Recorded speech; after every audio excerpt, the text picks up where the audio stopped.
Hey guys, it's Stereo Police. It's been a little while since I've made a video. Had a hard time keeping up with the comments, trying to respond. And unfortunately, well, there's a reason for that. Looking at the system here that I haven't listened to much for roughly a month. And there's a reason for that. It's not my horrendous allergies, which are ceaseless, never-ending allergy misery, but rather I've been laid up with this god-awful medical condition that I've had periodically for 7 years or so, maybe longer. And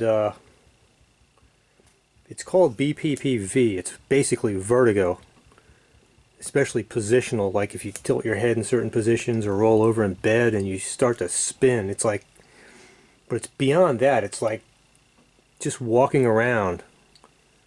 You know, there were days I couldn't even get out of the house and go to the store. You know, just walking around, it's like, you know, it's like you spin around. If you spin around 5 times, then try to walk.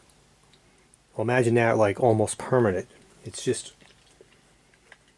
you know, it's, and I haven't, it's just so miserable that I haven't even wanted to listen to music, and that says a lot. You know, it's, all I want to do is sleep. Although I had to work, you know, but, you know, it just, it affects your mind and your, you know, your brain, you're fatigued, it's, you know, brain goes crazy, and it's just, I've been so out of it, I just haven't felt like making a video, and I'm talking about a month. And it's kind of getting better now. It's a month later. And I won't get into it, but guys, man, I'll tell you what. There are a lot of things I would take over this. Because you can't do anything if you're walking around dizzy. And it's not even like an innocent dizziness, like I said, spin around and you know, it's like, wow, gee, cool, and it goes away. This is worse than that. And there's seasickness that goes with it constantly. You know what I mean? It's just, ugh. And sometimes I feel like I'm the only person that gets this damn thing. I don't know anybody with this, you know. People look at you like, what's, are you drunk or something, you know? And, oh, God. So, needless to say, I haven't felt like doing crap, even listening to music. Today was a relatively good day, so I figured I'd check back in. There's a video I've been wanting to make, and it's an update on a previous video. And that's what I'm going to do, but sorry if I haven't gotten around to responding to all the comments. I try here and there, but I miss a few. And my apologies. I'm going to try to continue to get to them. But anyway, I'm going to dive right into this video before I start feeling seasick. God, does anyone else get this? Jeez. Criminy. Ugh. I want to update a previous video that I made, and it's a video entitled Yamaha AS Amplifiers, differences between the AS1000, 2000, 1100, 2100, and 3000. And the reason why I wanted to make this update video is that I made a glaring error in the video that I want to correct. It's entirely my fault. And I want to correct that.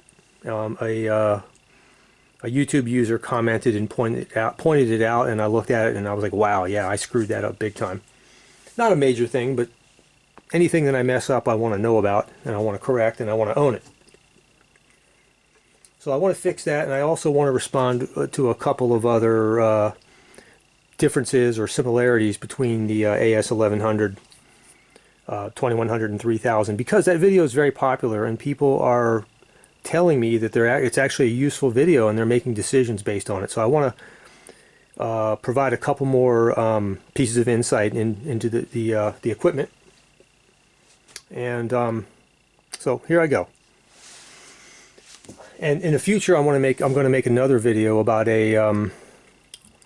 one of the cheaper Yamaha integrated amps, maybe their cheapest one, and explore that one just to see the difference in value based on sound and construction, but the difference in value between, say, a between $400 and $500 amp versus the AS series 1100, 2100, and 3000. Like, how much, what's the comparison there?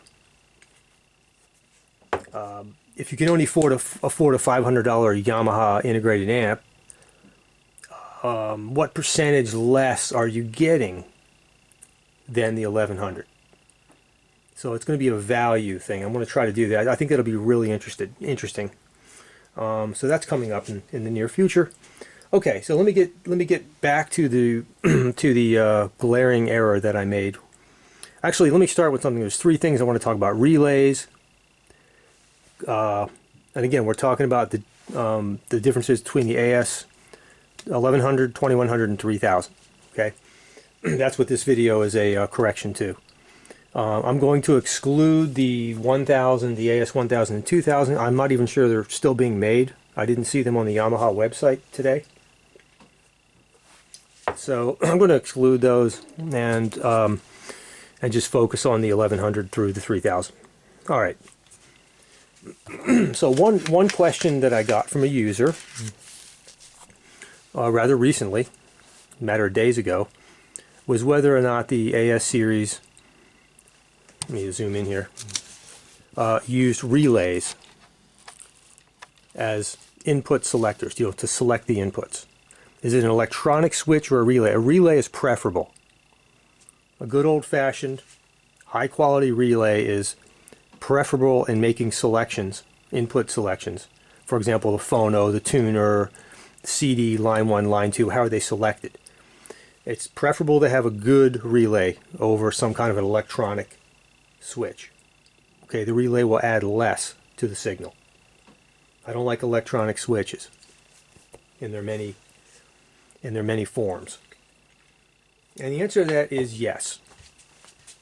Yamaha uses relays all over the place. I love relays. Relays are awesome. And so what you're looking at here is from the schematic of the AS 1100, but it's the same for the 2100 and 3000. And in the schematic, and I've zoomed in here, but this circuitry is the same regardless of what you select. So if if you're rotating the input selector and you're going from tuner to phono to line in, line 1, whatever it is, this circuit is going to be the same. So as you can see here, these are your phono inputs, and that's the positive, and that's the ground. Okay, that's your ground path, and that's your positive, and they're going to come right over to this here, and this is a relay. That's the coil of the relay. This is how the relay is turned on. There's a signal that goes to the coil, and it's a normally closed relay. And when you select CD, this relay will click and go like that. And like that. It's a double pole, double throw. So click and click. And then it connects the positive, the positive line from the phono jack to the input of the stereo. And again, that's the coil of the relay, and this is just a diode they used. I forget the name of it, flyback or something like that. That's just a diode that's used so that when the relay turns off, the coil generates, it's the DC, and you can see it's positive and negative when the relay is on. And when the relay turns off, there's all this energy stored in the coil, and there'll be a back EMF. So it'll generate an enormous amount of negative, positive, to try to keep the current flowing, and that you don't want that going back into the signal, so that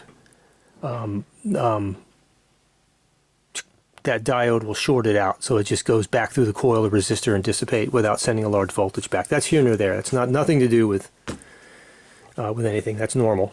I just got off on a tangent.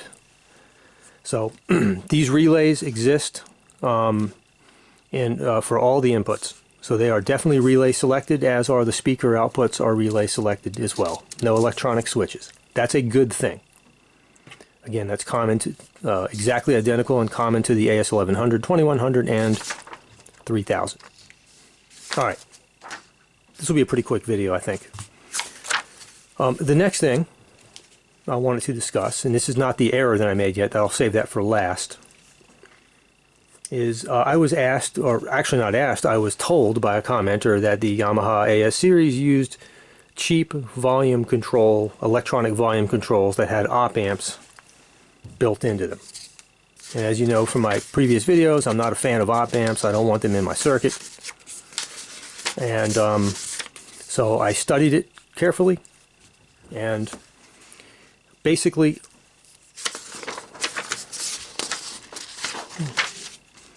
this thing right here is a block diagram depiction of the a preamp section where you have, this is the volume control.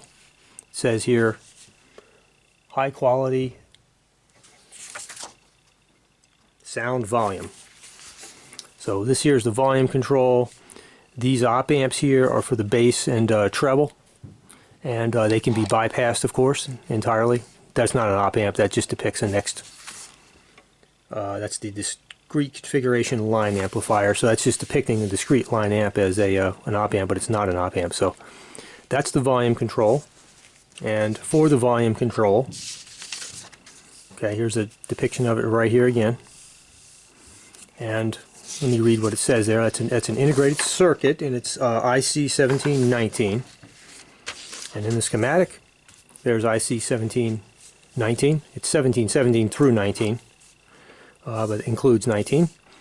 And this is a custom-built by New Japan Radio ladder-style volume control. It's not an electronic. It doesn't have op amps built into it. It's a ladder style.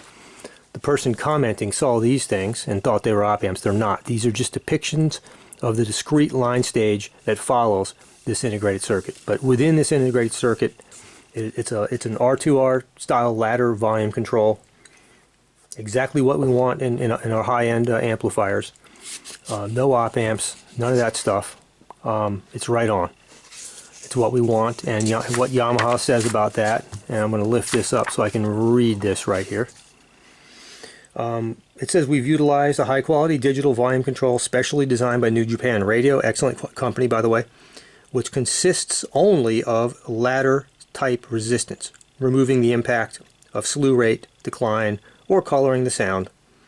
That is, I believe that, and so rest assured that the volume control is a ladder style, resistive ladder style volume control, exactly what we want and what we expect from these amplifiers, and I think it reflects in the sound. I love these amps.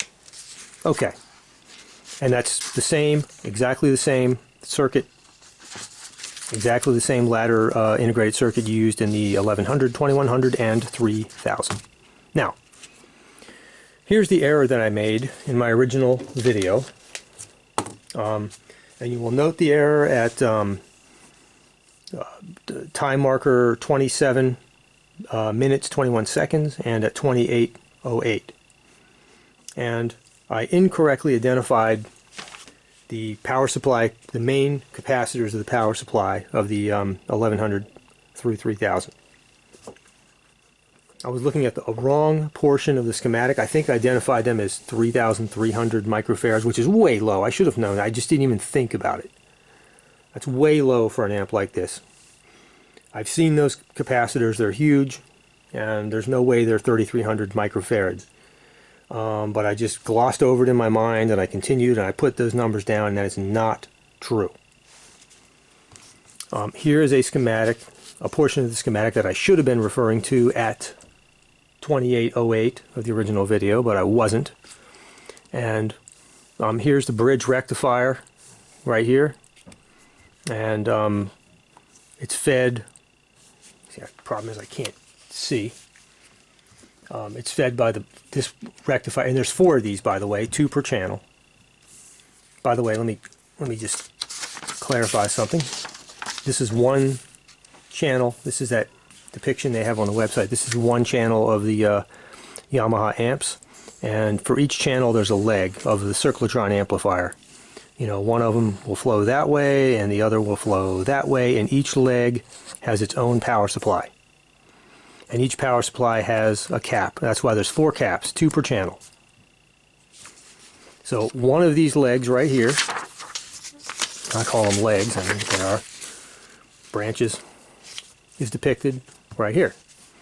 And here's the rectifier, the bridge rectifier, and then here is the main capacitor, which in the case of the 1100, it's 18,000 microfarads, 63 volts, times 2 for each channel, so 36,000 microfarads total. In the 2100 and 3000, they're identical. They're both 22,000 microfarads, 63 volts, so they give you a little larger capacity. Those caps are the main caps of the power supply. They perform filtering plus energy storage, both. So you get a little bit more in the 2100 and 3000. And so I made that mistake and let it be corrected right here and right now. There are the numbers for the power supply caps. So, and just FYI, I was trying to, I should have done this earlier, but I was trying to just trace through the typical, your typical power supply. You have your transformer, and then you've got your, let's see if I can draw this, your bridge rectifier, there's your cap, come back up. I wonder if I can draw this by heart. Let's see. Positive, is that right? And then negative.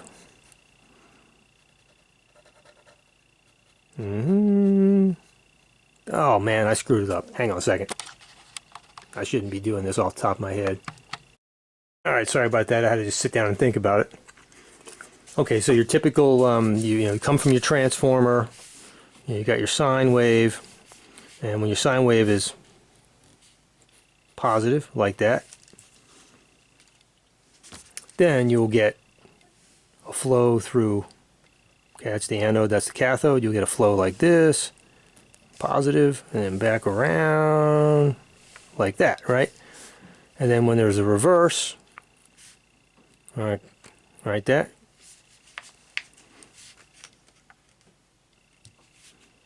get positive down here and negative up there. Then I'm going to follow conventional flow. You'll get a flow like this through there. Again, positive, negative, back around there and back that way, right? And that's exactly, this is traditional linear power supply. It's exactly what's going on right here. See if I can get a zoom in a little bit. So there's our capacitor. That's just a little smaller capacitor next to it, a little bypass capacitor, but this is the main one, the 18,000 right here. So the red and the black feed this leg. So let's start out with the black and pretend it's positive. Follow that through there. Okay, down to the cap, back around, down to there, and there, back up to red. And then the reverse holds true when the phase changes. So that's just a typical linear power supply. Excellent design, tried and true. So there you have it. There's the correction. My apologies for that. I don't know how that passed me by, but thank you for whomever that commenter was probably months ago. I just haven't gotten around to. I acknowledged it to that particular person, but I hadn't gotten around to making a corrected video. So, in summary, these amps again continue to have awesome virtues, awesome high-end credentials. Again, in this video, I covered the fact that all the amps are relay selected. The inputs are relay selected, not electronic switches. The volume controls are R2R ladders, or I'm sorry, not necessarily R2R, but they're ladder style resistive volume controls, exactly what we want and expect. And the capacitors, the power supply capacitors are more than sufficient to do their job. Excellent amplifiers. They continue to be excellent. I love my AS1100. And thank you for all the positive comments that people have given me about them. Quite a few people have told me that they've purchased them and love them, and that's outstanding. I continue to be amazed by my 1100.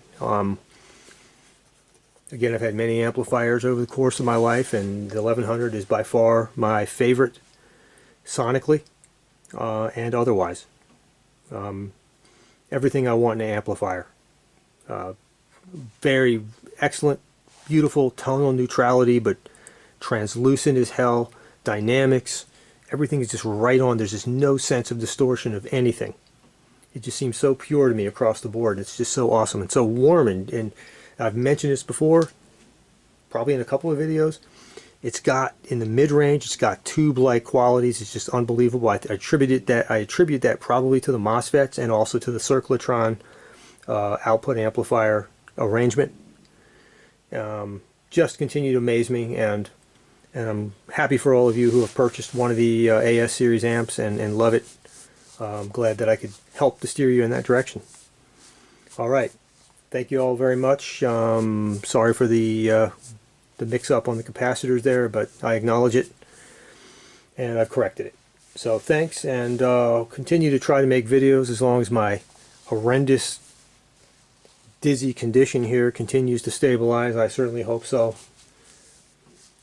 Man, if any of you guys have this god-awful condition, let me know. I mean, I feel like I'm alone, believe me. It's just, I feel like death sometimes. But I'm just telling you why I haven't been making videos, and you know, it's hard to make videos when you're seasick 24/7. But hope to be back real soon, and thanks for all the positive and kind comments. I hope to get around to responding to them as I feel a little better. Thank you all so much. You all keep me going. Appreciate it, and until next time, ciao, ciao.